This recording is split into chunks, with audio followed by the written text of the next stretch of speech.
No Small Endeavor is brought to you by Progressive Insurance. Whether you love true crime or comedy, celebrity interviews or news, you call the shots on what's in your podcast queue. And guess what? Now you can call them on your auto insurance too with the Name Your Price tool from Progressive. It works just the way it sounds. You tell Progressive how much you want to pay for car insurance, and they'll show you coverage options that fit your budget. Get your quote today at Progressive.com to join the over 28 million drivers who trust Progressive. Progressive Casualty Insurance Company and Affiliates. Price and coverage match limited by state law. Hello, friends. Lee C. Camp. You're listening to No Small Endeavor. This is our unabridged interview with Meghan O'Gieblyn on her book, God, Human, Animal, and Machine. I don't know that I have noticed the sort of intense anxiety around an issue as much as I have of late conversations around artificial intelligence. It seems in some ways that we may be on a precipice, maybe already over a precipice in a new era in human history. And a lot of people simply don't know what to do with it and don't know how to think about it and don't know how to frame it. And there are as well, apparently, a lot of people working in the field of artificial intelligence who have responded that they do believe that the development of this technology may be a grave threat to the human species or may lead to the end of the human species. So it is no small matter to be thinking and grappling with questions around artificial intelligence. So our guest today, Meghan O'Gieblyn, as I said, has written at great length about technology. And fascinatingly so, I think, she's done that with regard to theological categories. And I find this a particularly illuminating way to think about the rise of artificial intelligence, to think in terms of how are we thinking about human salvation, redemption, how do we think about fallenness, how do we think about what it might mean to have some sort of messianic figure or messianic moment in human history, or how do we think about the ways in which this might lead to the demise of what it means to be human. And all of this course raises the question of what does it mean to be human, and how might artificial intelligence either accentuate that or be a grave threat to that. I found this a fascinating conversation. Enjoy. As always, love to hear from you. Email us, lee@nosmallendeavor.com. When you're committed to improving more lives in more ways, it helps to have a big family of care to back you up. TriStar Health shows up for you with the experts, technology, and resources to deliver treatments and care personalized for you, whenever, wherever you need them. Find a location near you at tristarhealth.com. Meghan O'Gieblyn is an award-winning author, having received 3 Pushcart Prizes, having had her writing featured in the Best American Essays anthology. She writes for numerous outlets, including Harper's Magazine, The New Yorker, The Guardian, and The New York Times. And she writes for Wired's advice column Cloud Support. Today we're discussing her book, God, Human, Animal, Machine, subtitled Technology, Metaphor, and the Search for Meaning. Welcome, Meghan. Thanks so much for having me. Yeah, so pleased to have you. And I'm just so grateful for your book. It has taught me a lot, and it's fascinating to me. I'm actually was trained in undergraduate days as a computer in a computer science degree, and so for many years, I actually coded in order to afford my teaching habit and my grad school habit. Oh, nice. And so I thought about technology for a long time, and then of course I've thought about theology for a long time. But I don't know that I've ever encountered someone who's bringing both the discipline of theology to the history of philosophy of science and technology the way you do. And I just find it super helpful, and I really thank you for the book. I have assumed for a long time, without digging into it, seeing the ease with which eschatological metaphors are used with regard to technology, but you point us to so many other theological categories and presumptions that were at play that are just super helpful.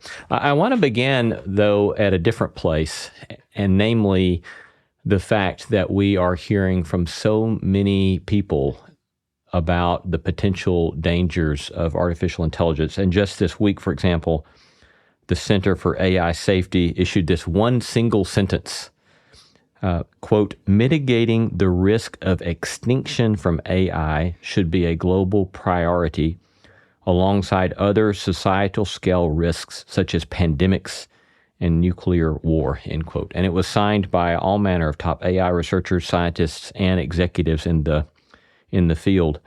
And this seems to be kind of the strongest of language that this could lead to our extinction as a species. So I'd like to start there and just ask you, what do you make of that? Yeah, it's funny. There was, this is the sort of the existential risk or the existential threat of AI has been something that's been speculated about for a long time, both in science fiction, I think, which is where most people get their familiarity with that idea of sort of a robot apocalypse. And then also within, the field itself of AI. And up until recently, it seemed like those ideas were very much in the realm of theory or speculation, right? So Nick Bostrom, the Oxford philosopher, came up with this sort of famous scenario called a paperclip maximizer. And it was this idea that you could have some form of AI that was trained to do something relatively simple and benign, like his example was to maximize the number of paper clips in its possession, right? So it seems like a neutral goal. But, if the correct guardrails weren't on that, or if the objective was worded in a careless way, there's a way in which a simple goal like that could get really destructive, right? Where, all of a sudden the AI starts to, if it had, unlimited power and access to resources, it could basically decide that all of humanity had to be destroyed so that it could create paperclip factories and, just sort of take this goal to its logical end. And that for a long time has been used as sort of the classic example. And, when people are talking about existential risk in AI, this idea that it's not just about, robots developing sentience or, conscious sort of malevolent goals or this evil desire to kill humans. It could just be a matter of creating this technology that we don't totally understand and that has powers and abilities that are difficult to anticipate in advance. And so I think that's where a lot of the anxiety is coming from, because we are now, this I think Bostrom came up with this example, maybe 15 years ago. And now we're at the point where we do have technologies that are incredibly powerful and incredibly opaque, that have have demonstrated emergent qualities in the sense that they're able to do things that they weren't programmed to do. They sort of unexpectedly evolve these capacities. One example, Chat GPT. There's been a lot about this algorithm in the news lately. It was designed for a very simple task, which is to sort of predict the next word in a sentence, to predict language. But in the course of doing that, it also learned how to code, because it turns out that a lot of its training data contained information about, computer programming. It learned how to translate languages. It learned how to do some basic reasoning. So there's a lot of things that we don't understand about the technologies, and that the people who are building them also don't fully understand. And so I think that's where a lot of that, rightly so, that sort of fear about where this is going and how it could possibly go wrong for all of us. Yeah. So one of the, I think, presumptions by some is that it seems that the development of such technology is seen as a sort of escape from traditional and or conservative norms. But one of the things that stood out so counterintuitively in what I've heard a variety of people say, but it came out in several illustrations that you gave in the book, is that at one level there's a sort of potentially troubling social conservatism, potentially, in that you point to the way in which these algorithms rely on historical data. At one point you say their decisions often reflect the biases and prejudices that have long colored our social and political life. Could you unpack that for us and tell us how that counterintuitive bit of observation comes to pass? Yeah, I think for a long time there was this ideal that AI and machine learning was going to be purely objective, and you had this idea that it was going to sort of transcend all of these biases and flaws that we've have as a culture and society, and this was particularly true in conversations about, there was a lot of excitement around, 2016, 2017 about using deep learning systems in the justice system to make, sentencing decisions and to decide who gets parole, things like that. And what they discovered is that, far from the expectation, which is that these machines were going to be totally neutral and get around the problem of, systemic racism and biased judges and all of this. It was actually the decisions that the algorithms were making were sort of recapitulating the trends that we see in the justice system, which is that, Black defendants were given higher sentences than white defendants. All of these sort of biographical data that shouldn't be part of the decision was being, absorbed by the algorithms. And, the systems were trained on past court decisions. So, they ended up sort of just solidifying and reifying a lot of those problems that were already present in the justice system. And this is true throughout, different realms in which machine learning has been implemented in financial institutions, deciding who gets loans and who doesn't, hiring decisions, trying to decide who is going to be an attractive job candidate or not. There's been a lot of writing in the past few years about bias and algorithmic bias and how these systems are basically just reflecting back a lot of the problems in our society already. And in a way, I think that they're more dangerous because it's, there's this veneer of objectivity because a machine made it and because it supposedly has access to more data than a human does. It seems as though there's more authority in those decisions when in reality, they're, making the same sorts of errors that we've been making for a long time. There was a famous case I think you pointed to in 2016 with an AI chatbot by Microsoft that kind of illustrated this, I think.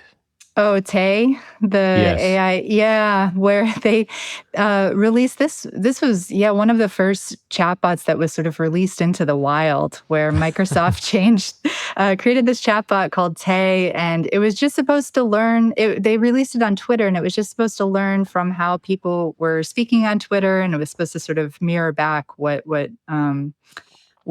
users were posting about and the sorts of jokes that they made, et cetera, which seemed at the time, I mean, now it seems incredibly naive, but at the time, I think it seemed like an innocent enough idea. And within, I think, 48 hours, it had started, posting hate speech and denying the Holocaust and sort of mirroring back just the worst tendencies that you see on that platform. And that still is a case. It was a very brief and early case, but it's one that's still referenced because I think it really distills the ways in which AI tends to reflect and mirror back a lot of the problems that we see, especially online in these online spaces where they gain all of their training data. There's in one of your chapters or a couple of your chapters, you unpack the way in which the notion of algorithm and data in the history of technology, in the history of the rise of artificial intelligence or the move toward artificial intelligence, the notion of algorithm and data on the one hand versus science and theory on the other hand. And you point to a 2008 article by Chris Anderson, editor of Wired magazine, that was entitled "The End of Theory, the Data Deluge Makes the Scientific Method Obsolete." And I had never thought about it in these terms, but it seems very provocative. Could you unpack that for us and explain, for those who are unfamiliar with this, what's going on, like I have been, could you kind of explain some of this to us? Yeah. So Chris Anderson published this essay in Wired, shortly after, I think it was largely in response to this incredible progress that Google had made with translation in the 2010s, where, they realized that there was the person who was in charge of the Google Translate system that translated English into Mandarin boasted at one point that nobody on his team understood Chinese. And the idea was that, that all they did was just feed the model tons of English and Mandarin documents right next to each other. And it was able to learn how to translate just based on that. And so there was no human knowledge that actually went into training the algorithm on what to pay attention to, or, No grammar rules. no grammar rules, nothing about the structure of language. It was all just pure data. And it was particularly the volume of data that was fed into the algorithm that was able to allow it to learn in that way. And I think Anderson, in a way, glimpsed earlier than a lot of people the potential of machine learning, where he said, we don't need the scientific method anymore. He really made this huge leap forward and said, since the Enlightenment, basically, we've relied on this idea of science that is based on theory. You come up with a hypothesis, a human comes up with a hypothesis, and then you test it and see if it works. And his conclusion was that now that we have these machine learning algorithms, we don't have to have theory anymore. We can just sort of, train the models on data that we've picked up in the wild, let it sort of discern patterns and consistencies within that data, and let it, let's see what sort of conclusions the algorithm comes up with. And to some extent, it's true, where like the way in which something like Chat GPT works, there's a certain extent to which the people who made it don't really understand what it's paying attention to, how it knows how to predict language, like what sources it's drawing from. There's a lot that is, because these systems are black box models, there's a lot of mystery about what happens between the input and the output, just because the calculations and the feedback it's getting from the world is very complex. But they do have a tendency to be right in a lot of fields most of the time, right? And so at least it seems so in the early days, right? So, there was a lot of studies done about how, AI, machine learning systems could predict cancer better than human doctors, or that it could predict voting patterns. It could do all of these sort of really remarkable things. But the problem there is that you don't really know why it's giving you a certain answer, And so there was a certain level of faith that you have to put in these algorithms and trust that the output they're giving you is correct. And that was sort of what Chris Anderson was calling attention to at the time. And it did at the time seem like a very provocative argument where, he's saying, we don't need to understand how the world works anymore. It's enough to know that these systems which understand the world on a level that we can't are making certain predictions. And those predictions are very often right. So we should trust them. Since then, I think there's been a little bit more awareness of how often they're wrong. There's been a lot of attention to how, even something like ChatGPT is often just hallucinates or creates, gives you a lot of false misinformation when you ask it a very simple question. So I think that, I think there's this hope that, we just need to build the models and make them better and more effective, and eventually that problem will go away. I don't think that that's really the case. I think there's a case to be made that those problems are endemic to the technology, and that the bigger models actually tend to hallucinate a lot more. Yeah. There's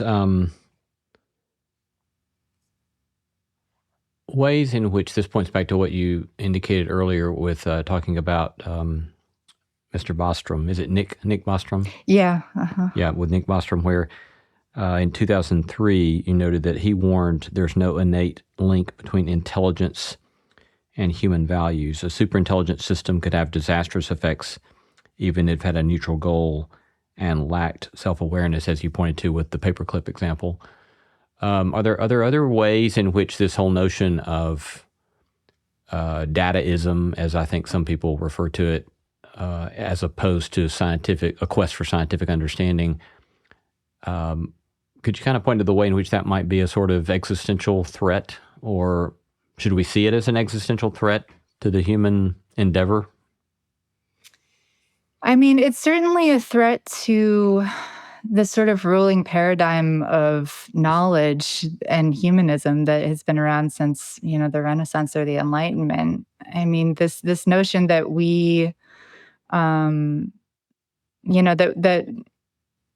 that we need to understand the world, and and that science is a part of our sort of quest to better understand things. And I think that's something that is being slowly eroded as we're increasingly asked to put our faith in these opaque technologies that nobody understands, right? It's almost a return, and I'm not the first to make this point, but it's almost a return to sort of a pre-Enlightenment epistemology, where you have to sort of rely on these, very mysterious runic forces like the stars or, oracles in order to reach understanding. And, I think that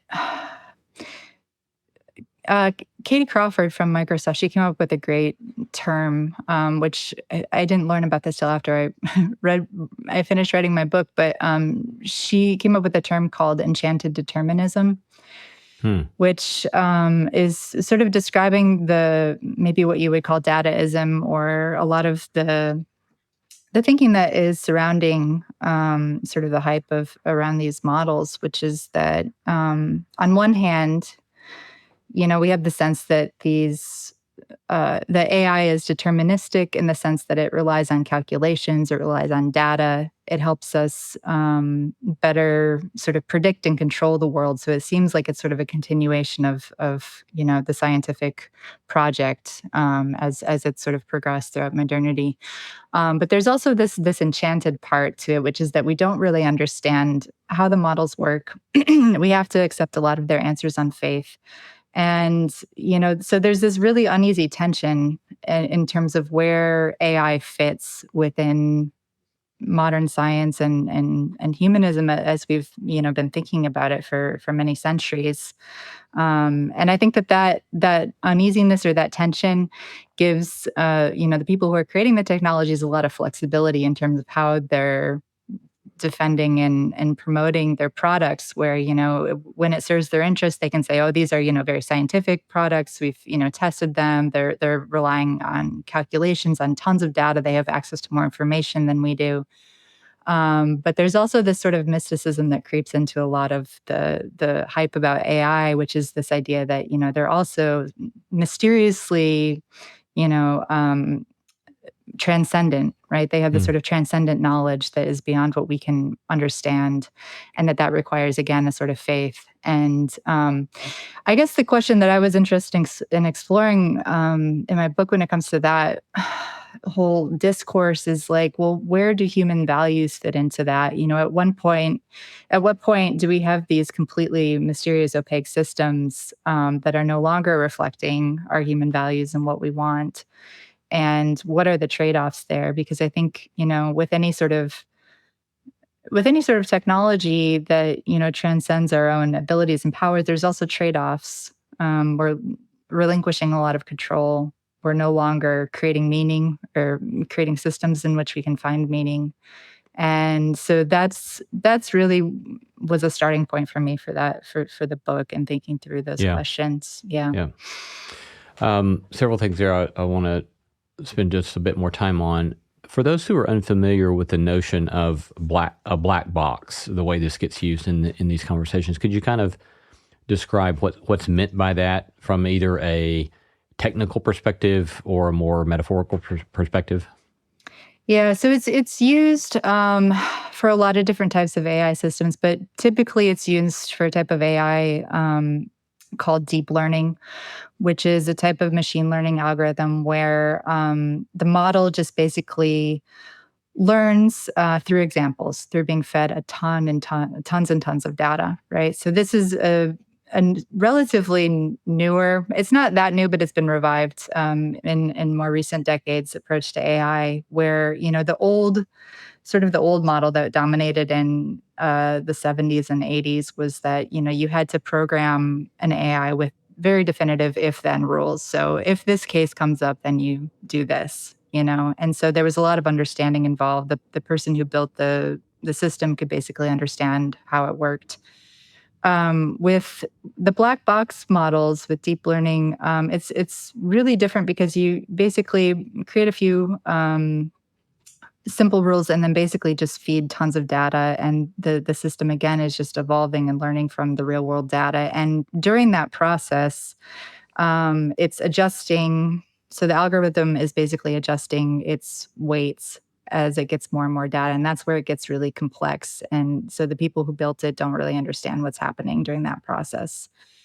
And so that's why it's often referred to as a black box model. You know, the famous example, I think, when this sort of technology really like broke into public consciousness is during the AlphaGo battle, or the AlphaGo match, which was I believe it was in 2016, where there was a DeepMind algorithm, AlphaGo, that beat the world champion of Go. And for those who don't know what Go is, could you describe that game?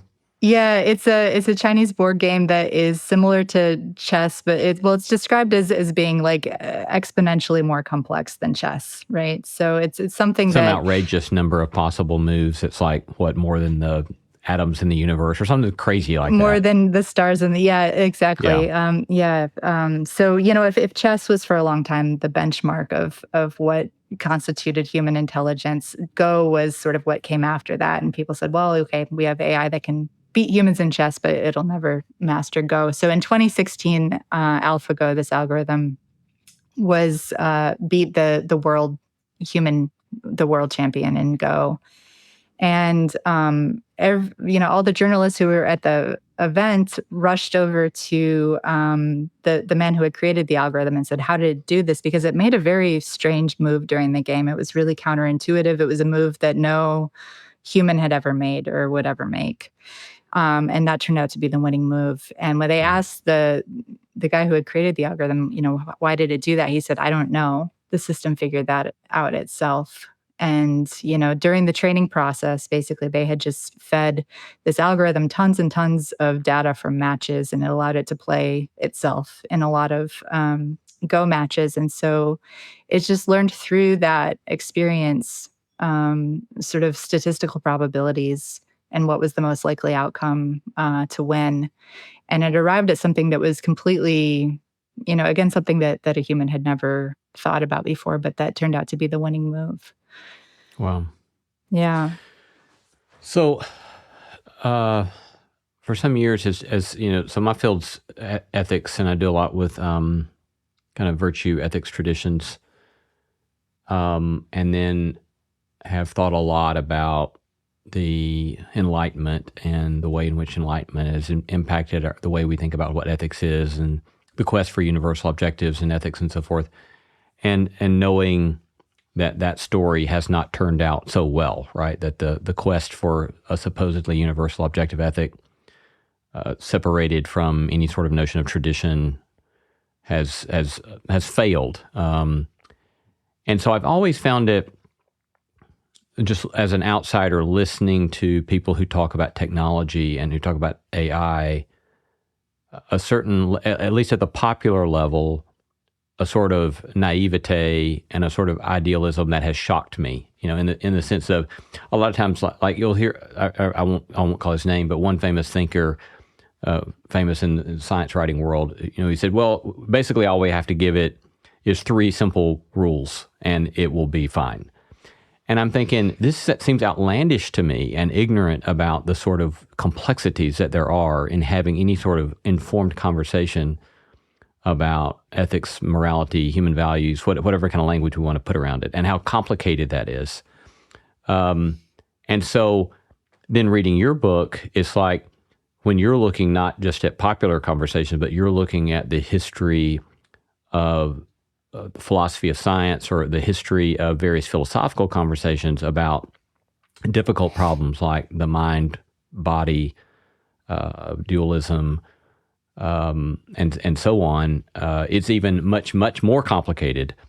And so how do you have any sort of sense of hope, or do you, that we can come to some sort of shared commitments to guardrails or shared commitments to limits that will not just simply overwhelm humankind? Yeah, that's a really tough question. Um, to be honest, I don't have a lot of optimism or hope about it, but to the extent that I do, I think, it's going to rely on, yeah, humans coming together and trying to figure out how we want to regulate this technology.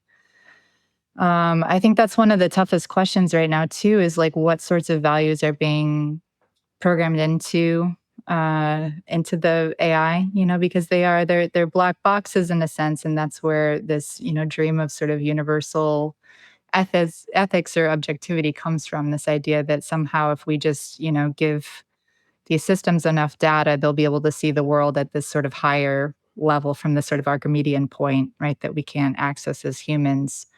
But we've already seen, the ways in which, in order to, I guess one thing is that in order to release the models, as products, they've had to be very highly fine tuned. And in order to do that, you need, it's a process called reinforcement learning, where you have to, basically instill the models with values, and this is how you ensure that, chatbots don't, spew racist, sexist, tirades like Tay did.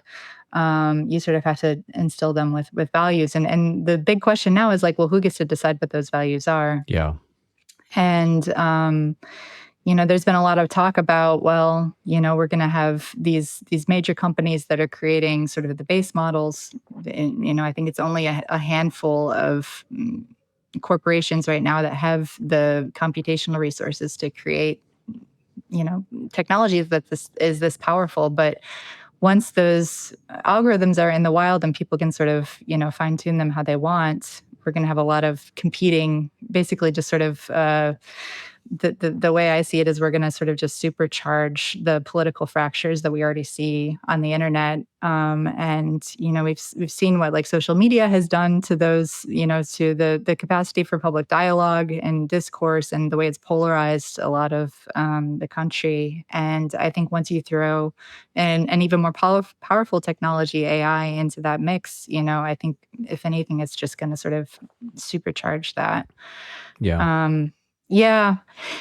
I guess the other thing I'll say about that is that there's been a lot of talk about how like AI could potentially solve political problems for us. And I think this was also a hope that was, very early, arose very early in AI research and development. And there's been a lot of talk, especially in the realm of, science, like, oh, AI is going to solve climate change for us, for example. Yeah, so OpenAI has talked a lot about this. We can't give up AI research because there's so many upsides. It's going to solve all of these problems for us. But even like scientific problems, like for me, climate change it's a political problem. Like we know what we have to do to solve it. We just don't have the political will.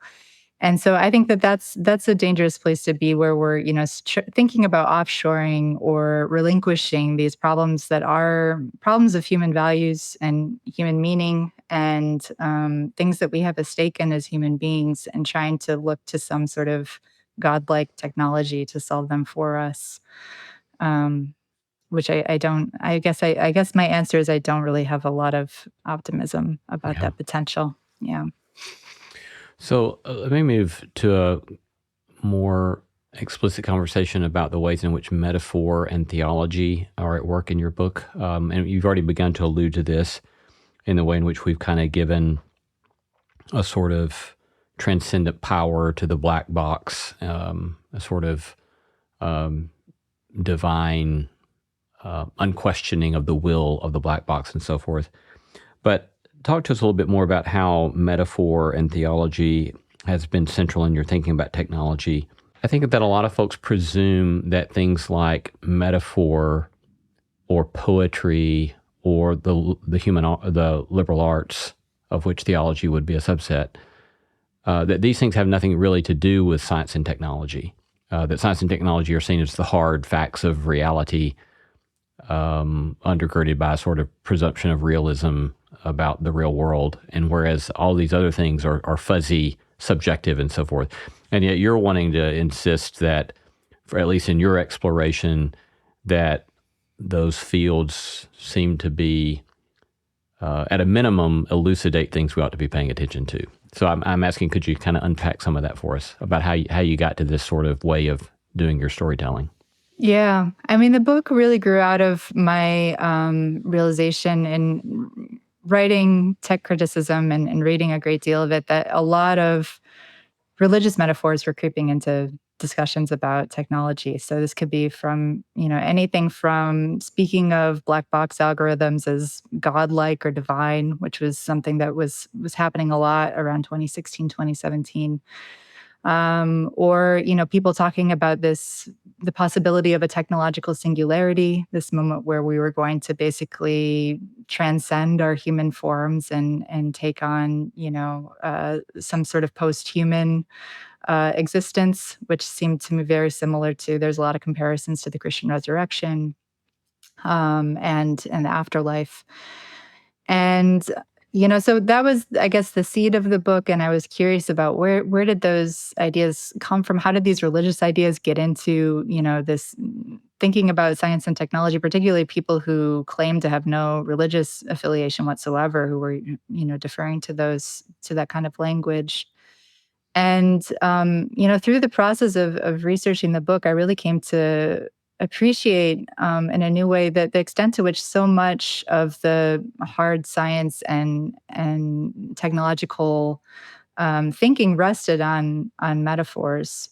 And one of the most foundational metaphors, and that I talk a lot about in the book, is this idea that the mind is a computer, right? That this is, where we get the idea of neural networks, which is one of the first forms of artificial intelligence. It was supposed to be loosely based on the neural networks of the human brain. That there was some sort of parallel between these systems, and some of the earliest people working on AI called computers electronic brains. And I'm interested in the way in which metaphors, I think there's an extent to which there's some truth to that metaphor, and it's been incredibly useful to the development of AI. And but I'm also interested in how those metaphors reflect back on us as humans, and how we start to think about our own brains as computers, right? And we defer to this language all the time in everyday speech, often without really recognizing that we're using metaphors. When I say, "Oh, I have to process new information," that's a term that's taken from computation that wasn't around until we had computers, and we didn't used to think about our brains as processing information, right? And that's actually not, in fact, how our brains work at all. So yeah, I was interested in how, there's this sort of weird dance going on where we see ourselves through the lens of the technologies that we're creating, and then we sort of project our own humanity onto machines also through anthropomorphizing them. And there's sort of this feedback loop taking place between us and our tools. The another theological category that you point to quite a bit is your grappling with the notion of free will, especially vis-a-vis your history in grappling with Calvinism, which you ultimately rejected. But would you unpack that for us some?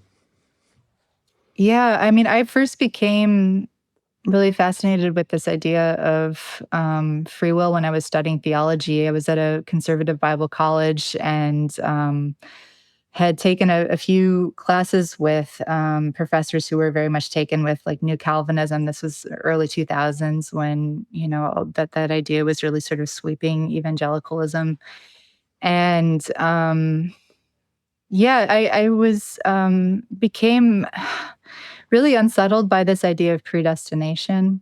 And the idea that certain people were chosen to be saved, and that you really personal belief wasn't something that you had control over. That you were either elect or you weren't, and there was nothing you can do about it.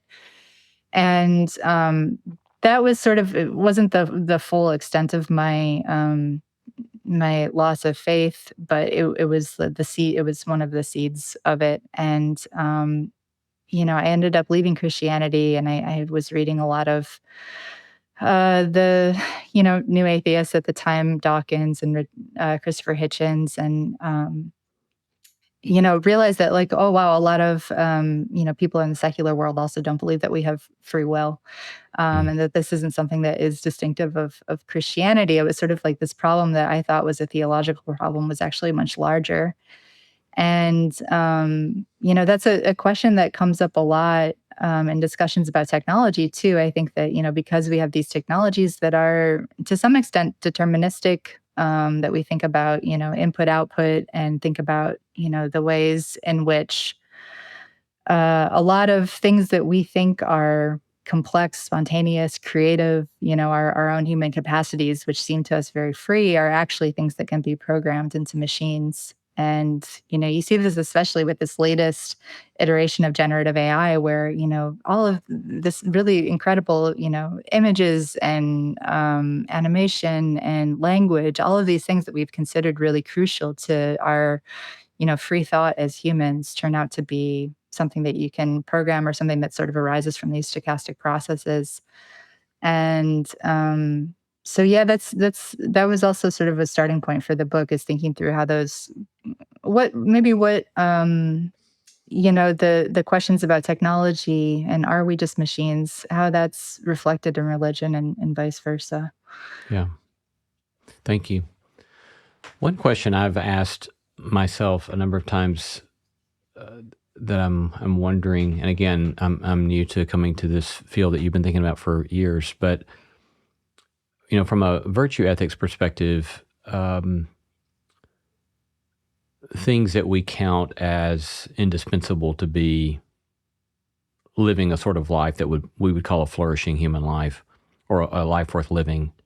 So traits like courage or compassion or justice as fairness, all of those sorts of habits or dispositions are inseparable from bodily experience, because there's like courage makes the whole notion of courage is grounded in the notion of fear and how one rightfully or not navigates fear, right? Or the notion of compassion is by definition grounded in the capacity to relate in some way to the pain of another human being.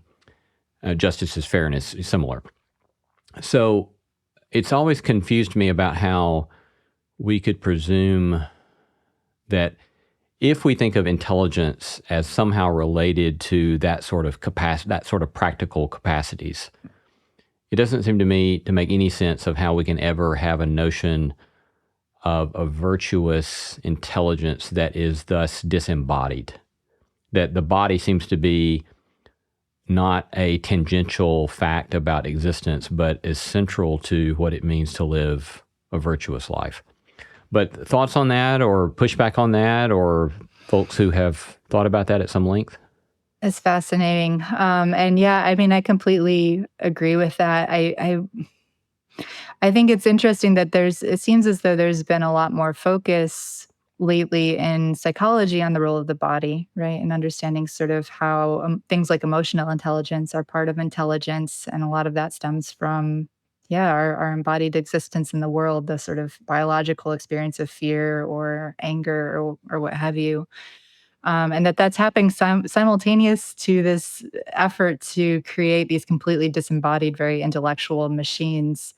And I think that goes back to sort of that Nick Bostrom quote that you mentioned, which is like, we're going to be creating, there's a possibility of sort of creating these machines that can understand the world on a very high level, but it's a very purely abstract intellectual level. And that those values aren't going to be, even though they come from sort of guidelines or rules that we've given them, they're not going to be the same as the way that we experience them as embodied creatures. I don't know. I didn't write about, I wrote a little bit about embodiment in the book. It's something I've been thinking a lot more about since I finished, but there was an effort. It's interesting, in like the 90s, when Rodney Brooks was at MIT, there was a big push for embodied AI. And this idea that, in order to sort of create intelligence, you've got to create, robots that can interact with the world, that have some sort of sense of their environment, that have feedback with the environment. And there was this idea at the time that if you created robots that were able to walk and interact with humans, and even have facial expressions, they created these very elaborate sort of puppet-like robots at MIT during that era. That eventually consciousness was going to sort of emerge from that process, from that interaction with the world. And it didn't get very far at the time. But, I think it's interesting now. We've totally moved from that idea back to this sort of disembodied algorithm where it's like, okay, we just have these huge brains that we're going to feed tons and tons of data to. And to me, I think a lot of what, as much sort of external success that these algorithms have had, there's sort of a hollowness or an emptiness that I find to a lot of the output. And I see this especially with the algorithms that produce language, chatbots. There's something, and I can never quite put my finger on what it is without sort of deferring to mystical ideas about, the soul or the spirit or something. But there's something that just seems really empty and hollow about the language that AI produces. And I was thinking about that in terms of the role of embodiment. Like, all of human language is really built on metaphors that we draw from sensory experience in the world, right? So when I say, like, oh, this is, she's a very warm person or she's a very cold person, that relies on my knowledge of what it feels like to, be Right. warm or cold. And even this goes down to, George Lakoff and Mark Johnson did work on this in the 90s on, like, the way in which language is built on sensory metaphors. Even saying something as simple as, like, the future is ahead of us or the past is behind us, that relies on my knowledge of, spatial, being sort of immersed in a spatial environment and being able to move around. And so if you can teach AI statistically how to predict the next word in a sentence, but the output that it's creating is none of that more sensory bodily awareness behind it. And to me, that's really what strikes a lot of the output is not quite as human as I would like it to be. Yeah. I get it I can see, I just found as you were describing that, a sort of two completely different reactions. One is a sort of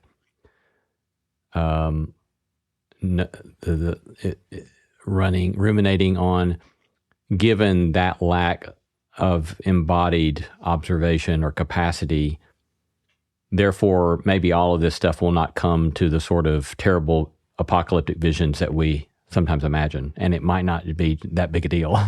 The other was, oh my, this is all the worse, right? Because of the utter lack of capacity for whatever this intelligence is to truly relate to what some of the most basics that make us human.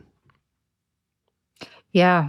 And I mean, it's possible that both are true. I mean, I've vacillated a lot between those two things too, and thinking, yeah, a lot of the, we're in a hype cycle right now. A lot of the things that we're hearing about AI, about it's sort of, it's going to become superhuman. It's going to become, have all the capacities that we have as humans. That's very far fetched, and the limitations are deeper and more pervasive than we think. But yeah, I think there's also the possibility, and this is the darker one, is that those, the power is still there, and the impact it's going to have on society despite those limitations, and that we're going to, I think a lot of the dangers in AI is precisely the fact that it will have a large impact on the world, despite the fact that it lacks a lot of what we value in ourselves as humans, which is, the ability to empathize, to sort of think intuitively, to to understand what it means to be an embodied person in the world. Yeah. I'm not sure where this next question will go, but I mean, just to raise it for a few minutes before I turn to the last phase of what I want to talk about. But I noted that, or at least I didn't see in your book, while you use so many theological categories in such helpful ways, one that seemed to be missing is the notion of sin. And so if you'll allow me just a moment to speculate about that. to paint in two broad strokes, to paint in broad strokes, there are at least two significant ways to think about sin. There's a sort of modernist divine command theory, or for the theology, philosophy geeks, your discussion that's very helpful around nominalism and or sometimes related to that voluntarism, in which something is right or wrong and thus a sin based upon some sort of simple command. It doesn't have to relate to reality. It's just God says it, so therefore there you have it. And to disobey is to sin. So that's one way, and it comes through very clearly in your book that you're quite uncomfortable with that sort of approach, and I would say I'm pretty uncomfortable with that approach myself. Another sort of way is, or another sort of way, is somehow grounded in pre-Enlightenment notions, in which there's some sort of notion of a telos of what it means to be human. And you're also uncomfortable with kind of the animistic or enchanted vision of everything having a telos, which, most of us as moderns can't swallow that. But at the same time, I still want to hold on to the notion that we can still question some of that unhelpful aspects of that while still insisting that humankind has some sort of telos that that's worth arguing for. Some sort of vision of what does it mean to be a human? What does it mean to live a life worth living? What does it mean to live a sort of flourishing human life? And that we can have real arguments about that. But it seems that even that is under duress. And people like Alistair McIntyre would say that's been under duress since the Enlightenment, that no one's taken seriously that question, and thus that is what's driving the sort of impossibility of having coherent conversations about ethics. And so I would speculate that maybe all of those conversations are one reason that conversation about sin doesn't arise. But thoughts from you about why maybe no conversation about sin in your book, or why no conversation about sin the way you get other sorts of theological categories rising so naturally in the conversation about technology? Yeah, gosh, that's a great question. It's funny because I've thought a lot about sin and evil, and I wrote an essay. Actually, one of the first essays I published was about hell and how the concept of hell and to some extent sin has sort of disappeared from a lot of Christian theology, at least sort of popular megachurch evangelism that I was exposed to as a teenager and a young person. And yeah, I'm really interested in that idea of, I don't know. I feel like I'm no longer. It's tricky because I no longer identify as a Christian, and I think those questions about sort of the telos of humanity and what it means to be human become a lot more difficult when you don't have a religious framework behind it. But I think I instinctively have a lot of sympathy for this sort of, I guess, the low anthropology, this idea that we're all sort of, fallen human beings. And I think that maybe there's a way in which that belief is sort of in the background of the book, particularly when I talk about, the efforts to, for example, transhumanism, this idea that we can transform ourselves as humans into something, into sort of another species through the use of technology, through post-humanism, which was an idea I was initially really attracted to when I left the faith and then became very disenchanted with. And I think part of that disenchantment for me has come from the realization, a lot of the things that I gained, or the values I gained through my Christian upbringing, which is this belief that our limitations as humans, our fallenness, are really intrinsic to who we are and intrinsic to how we find meaning in life. And, I think that a lot of my skepticism about technological optimism is this idea that we can sort of eradicate those problems, or that we'll be better off if we can sort of get rid of those limitations. I don't know if that's the same thing as sin necessarily. I think, but yeah, I don't know. It's something that I think about a lot, and that again, I think even if I'm not writing about it explicitly on the page, I think it's kind of there. There in the background somewhere. Yeah. Yeah, thank you. So in this last one or two questions, I wanted to turn, if I may, to there's a passage somewhere in the middle of your book, a little later in the middle of the book, 152, 153, where you talk about the your inability to talk about the things you're talking about without reference to the subjective self. That is the use of I, the word I, pronoun I. So I wanted to unpack that just a little bit with you, if I may, and so that with much of modernity and even part of modernity, right, in certain ways, this quest to have some sort of view from nowhere, or this sort of view in which we can see things that we presuppose by which God sees things. And that in many ways, the modern world, and especially the postmodern world, has taught us that that's a futile quest, and that there is no, and even now quantum mechanics is teaching us, right, that there's no observation of anything apart from the subjective observing self.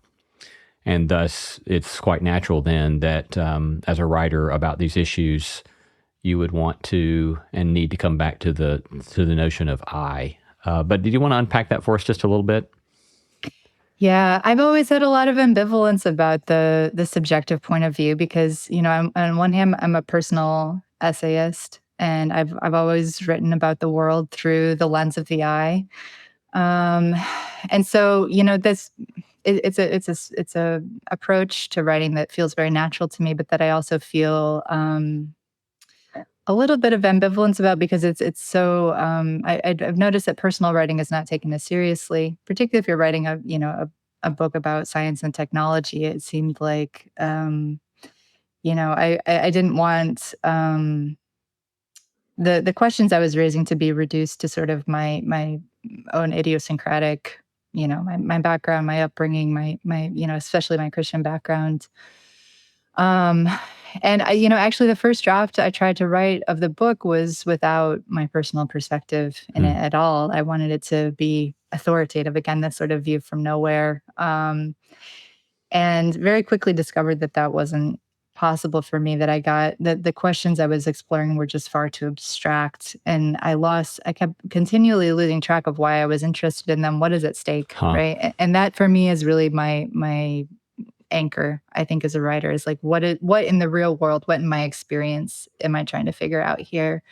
And it was amazing. Once I introduced the I back into the book, everything sort of snapped into clarity, where I thought, oh no, this is why I wanted to write this book. This is why this is important. And it helped me think, even on an objective level, more clearly, because again, I had a rooted position in a time and place, an embodied, presence in the book.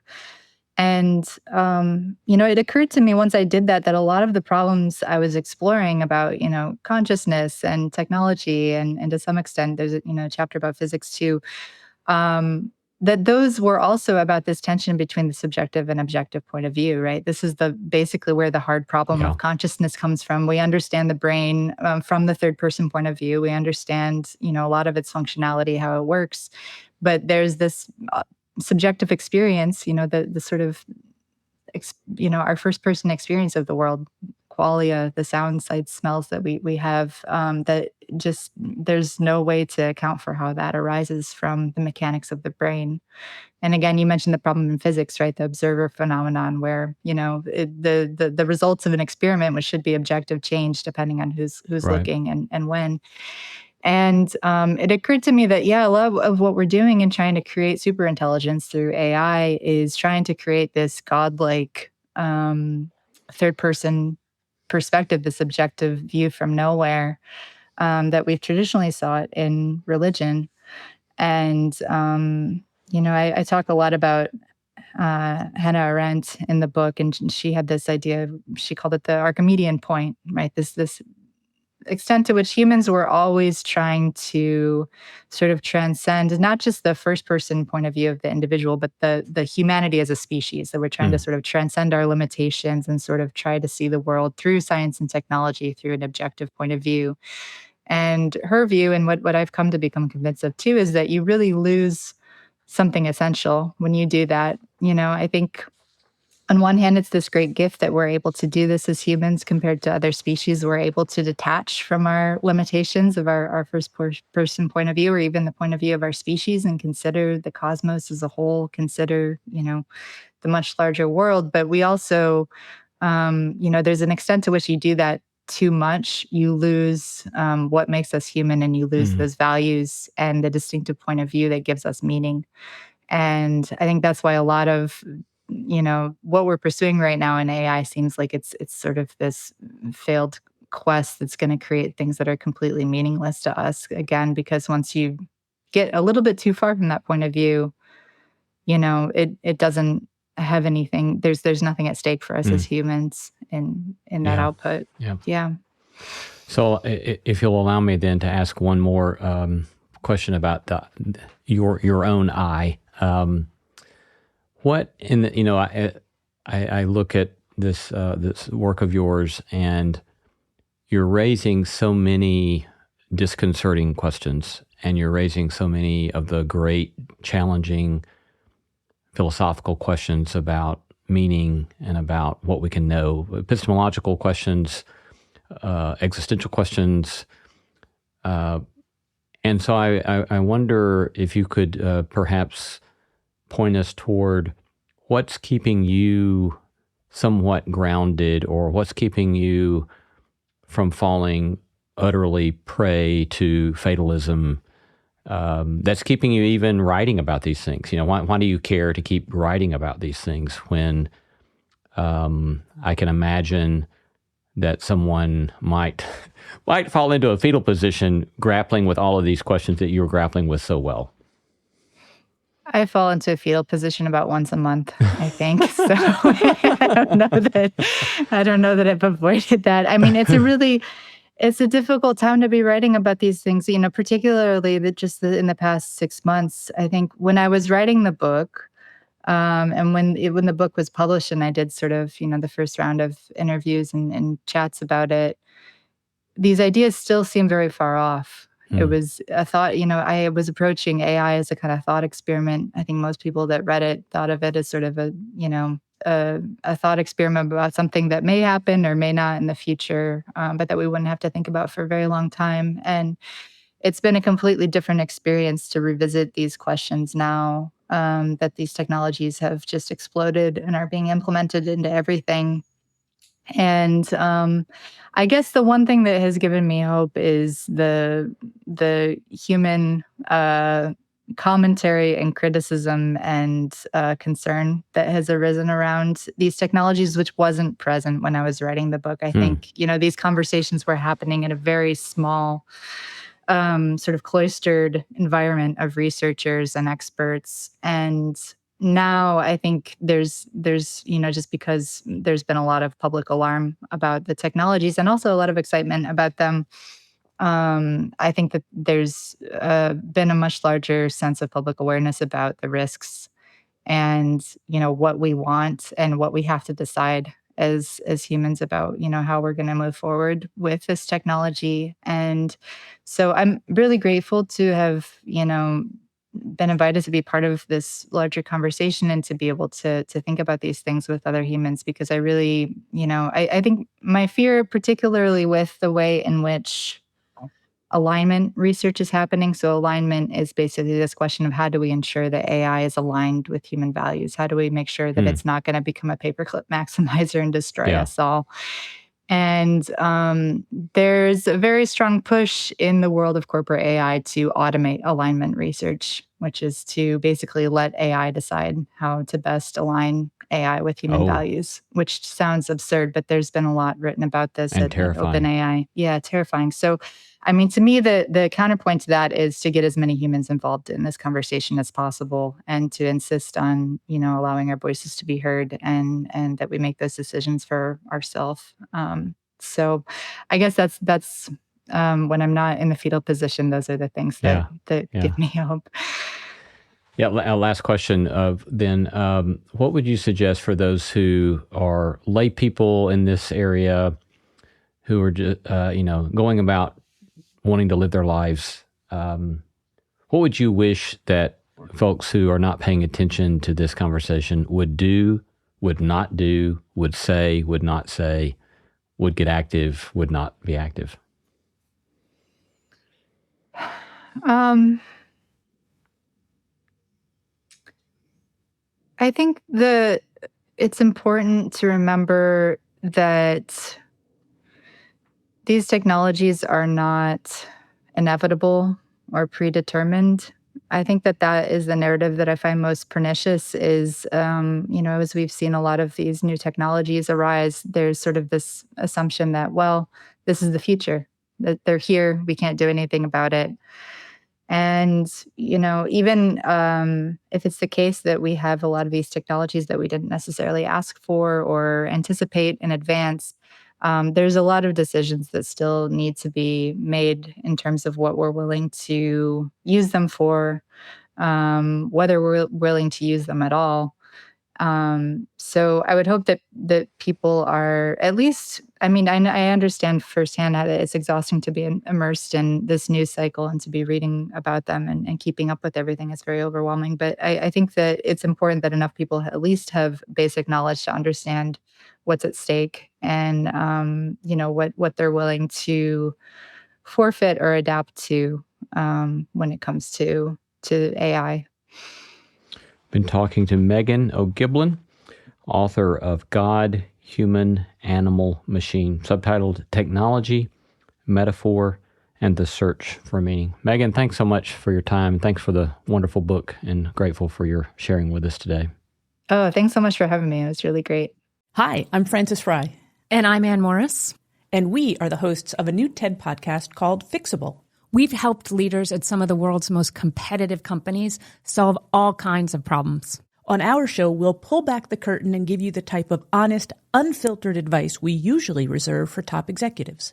Maybe you have a coworker with boundary issues, or you want to know how to inspire and motivate your team. No problem is too big or too small. Give us a call, and we'll help you solve the problems you're stuck on. Find Fixable wherever you listen to podcasts.